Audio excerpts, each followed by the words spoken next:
Omer. How did you get to the punk scene in Israel, and what do you do? Wait, two parts to this question, right? How did I get in? I used to live in a very secluded place up north. Secluded. We didn't have a lot of people. Probably no one who listens to anything with, like extremely distorted guitars. Even if there were, they didn't care for like tradition or whatever you might find people talking about here in Haifa, because up north we have nothing. We only have mountains and nature, which is good. It's really fun, but no people to help you. So you came to the punk scene. I came to the punk scene because... Did you come for the punk scene? No, I came here to help a friend, but I stayed for a while, and it's been 10 years now since I've moved here, but I wasn't sure if I was going to be here for whatever reason. I wanted to go to study and shit, but then I knew some people outside of a club called Syrup. I don't know if anyone talked about this, but Syrup used to be the only place where people who like this kind of shit could meet. Fetish? Nah, I wouldn't call it fetish. I would call it extravagant. So I don't think it's fetish to dress the way you like. I think it's just show the world who you are. But anyways, I met them outside of the club. It was Pasha and Ludwig from you probably know Ludwig. They were both in a band called City Rats, and they invited us to their place. It was called Uxus. You've heard of Uxus? It was a very underground place where shows were going on, Not an official club, nightclub. Nothing like this. No, never official. I don't think. It was an occupied place? It was a rehearsal space. Rehearsal space. Yeah, but it was for punks and heavy metal and alternative. Look, rock. It was for rehearsals for one of the bands, and then other people came as well. And I was one of the people who came there, and when I came there, I saw like my first punk shows, and I was long after I was a juvenile. I was like 23, I think, 24, when I started to go on shows, and I've decided to, show up more often because I really enjoyed this evening. It was really wild. The crowd was so wild. They were pushed against the amplifiers, and the amplifiers fell, and then one of the guitarists broke his hand. It's very, very, it looked fun. So I came there, and I fell in love, you could say, with the scene, with whatever the fuck happens there. I'm still not sure what happened there, but I'm happy it did. Can you describe what kinky means to you? Kinky, naughty, and perverted. Kinky, naughty, and perverted. I don't think these words are used very well. I think they're they're used as something to put you down against your wills and your urges. Instead of letting you go, you just think, oh, I'm a perverted idiot or something like that. And as long as you don't hurt anyone, there isn't a problem. So, Yeah. why would anyone call it Perverted. perverted? But Perverted is kinky like and naughty. kinky and naughty. These are fun words. I think it's fun. It's like kinky. It's like like playful. You're a playful person, but in a very non-orthodox way. Uh-huh. I like the non-orthodox ways. And naughty is supposed to be capricious, What do like you mean? demanding, like I want. No. Naughty means playful in my eyes. I mean, Same like kinky. yeah, you're just coming to have fun with people who think the same as you, so you don't bother anyone. Drugs? I don't take drugs, I take enhancements. I enhance my performance, I enhance my personality. It's the same as alcohol. You don't drink it just because it's not only it tastes good, right? But it also helps you to be interesting. You want to be interesting sometimes. So alcohol makes you kind of different in a way because you don't care anymore. You don't care about shit. Me drinking on empty stomach. It's like a character choice. I take it as an enhancer. Anything that is considered to be a drug is intensifying you. Even whatever is not considered to be a drug is intensifying you. Caffeine and shit like that. But it's legal, and coke is not. So, you know what? Fuck legal shit. Just do whatever the fuck you want. You're a punk. Am I? You play in a punk band. The fact that In two punk bands. I don't know. For me, Key is not a punk band. For me, it's a heavy metal band. It always was and always will be a tribute to other bands. Was never original, nor will it ever be. I don't want to be original. I think originality is horrible. I try to take as much as I can from other bands like Sabbath and Iron Maiden and stuff like that, because I just want to steal everything I can from everyone. It's easier this way and it works, so who cares? Do you think a punk is a loser? And who is a loser and who is a winner, in your opinion? A loser is someone who is working a full-time job and spending his youth trying to be a model citizen for his country and his parents and everyone else but himself. It's not a choice that I respect a lot, because it's like, you take from you have like a mold of yourself and you change it for other people. It's very destructive for yourself, and I don't think I really envy those people. I think people who dress the way they want and perform the way they want and do the music they want, they're like, I don't know if they're winners. No one is a real winner in a capitalist world, but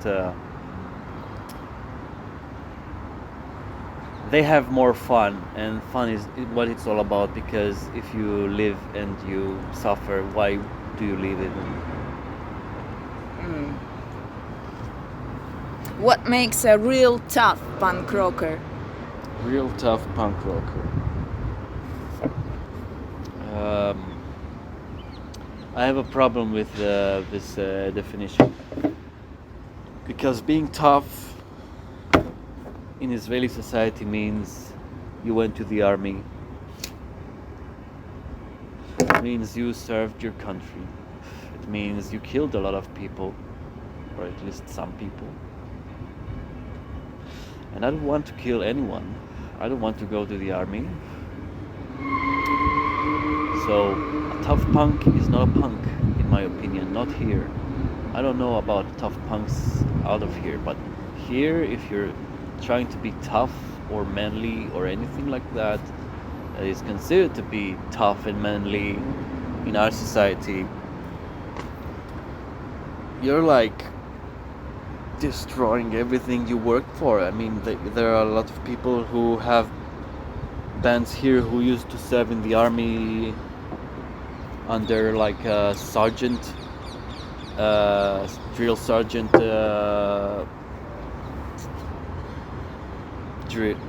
whatever the fuck it's called. That was their status, and I don't like them at all. I don't like those tough guys who killed children. I think they suck. I don't think anyone should be tough here by our standards. Our standards are fucking animalistic. So, is it a hard job to master hardcore punk music? Because some people, they hear it and they think it's 2-3 chords and it's like all the same and no music at all, just noise. I challenge them to try and play anything I play. But if you're talking about in general, yeah. Do you it's have not to about play the music. much to? You have to know what you're doing. You can't just take a guitar and play like it's a folk song. These are not folk songs. You need some technical prowess in order to carry anything.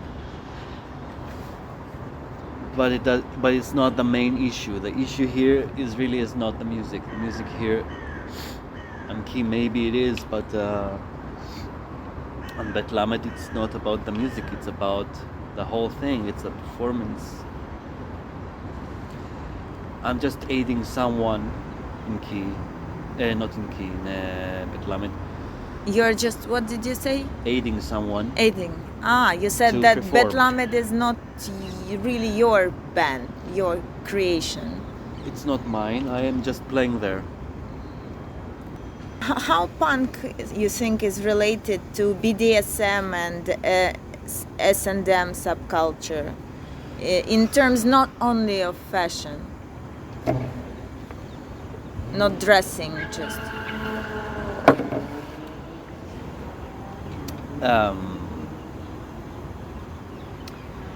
The connection here is mostly perceptual. The perception of enjoyment, which is more flexible in punk rock. You might be more acceptive of things like that. You know, if someone told you they like that, you would not judge them as much as you might have been judging people in other scenes, you know. Like punks, they don't care? Or? They don't care. No one cares. At least, as long as you don't hurt anyone. Don't hurt anyone. That's the main thing. If you won't hurt anyone, no one cares. But you like pain. Once you said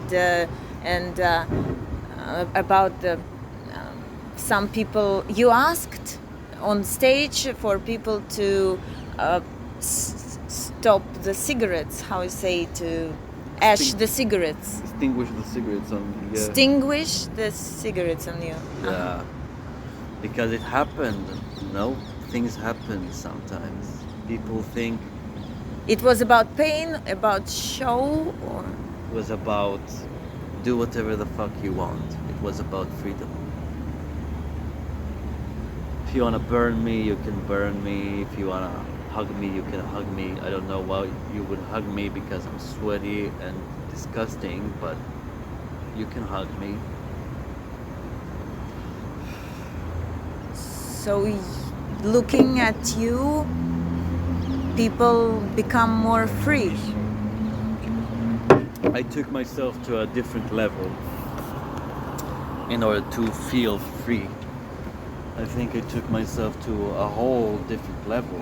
I think my dress up is allowing people to think, okay, if this guy went this far, maybe I can go with him. I mean, maybe I can experiment on the show with him, enjoy my body and his body and everybody's body in general. I just try and reveal as much as I can because it takes people to a different level. I think it's a very good show of intent. When you do that, people, they understand, they know why you do this, even if it's the first time they saw you.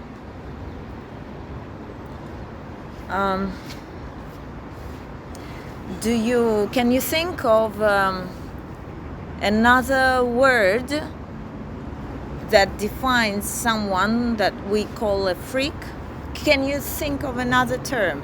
I don't use freak. I think freak is a demeaning word. It's not a good word. Demeaning. Very demeaning. It's like the N-word for other people.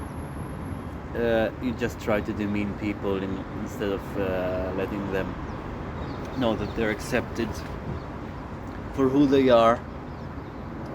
And if you call someone a freak, you wanna insult them. In the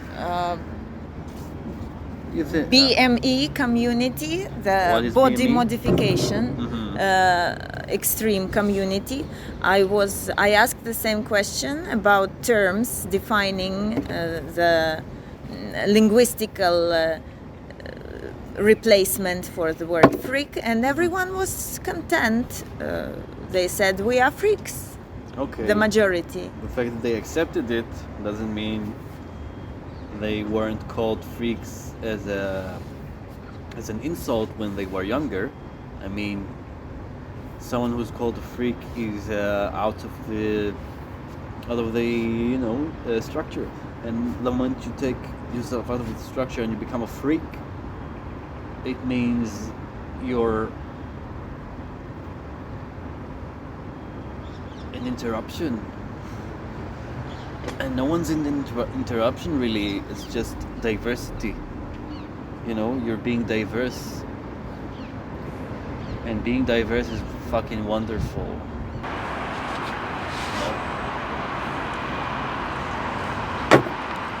So the music, this is what we are here for, no?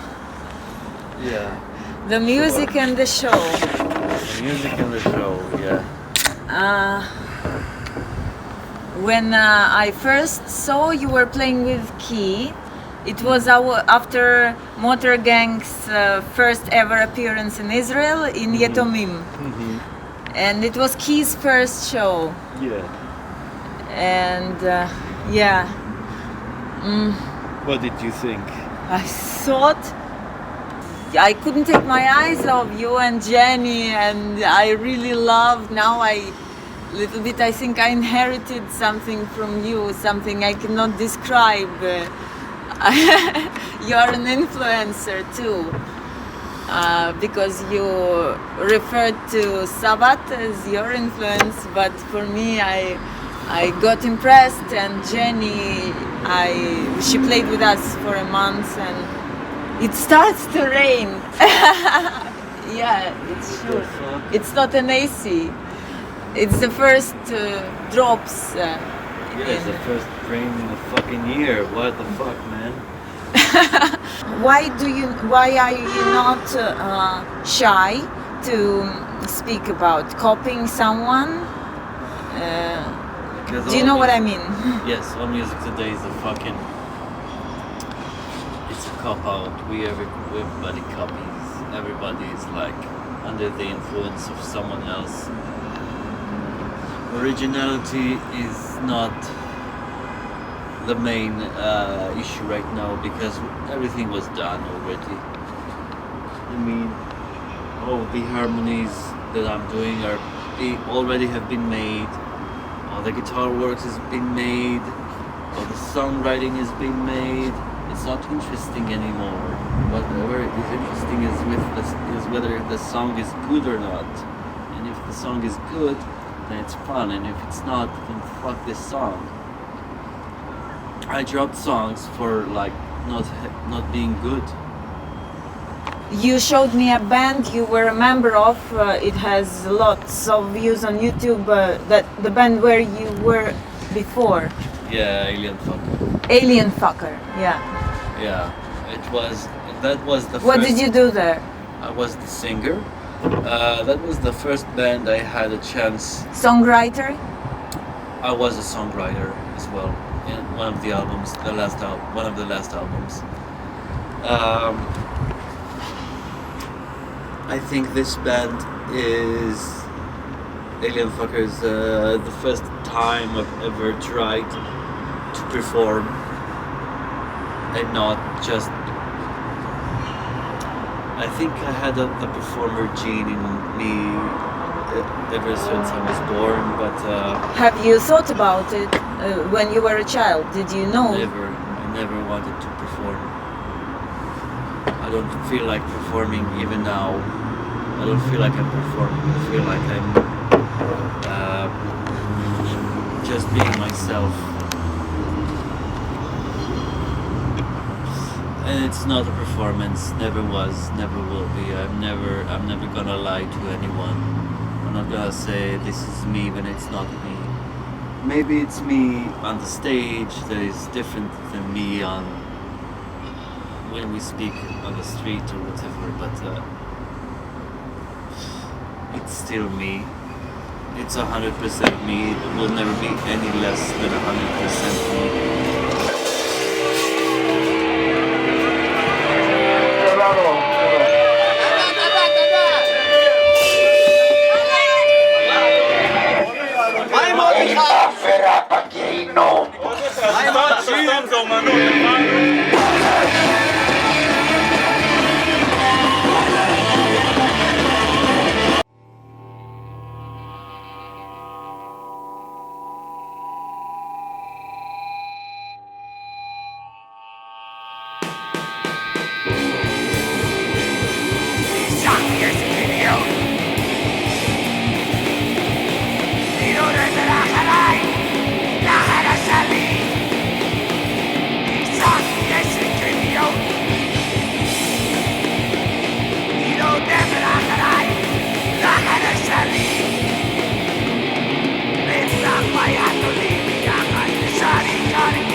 Die had er gewoon geen. Die had er gewoon geen ene.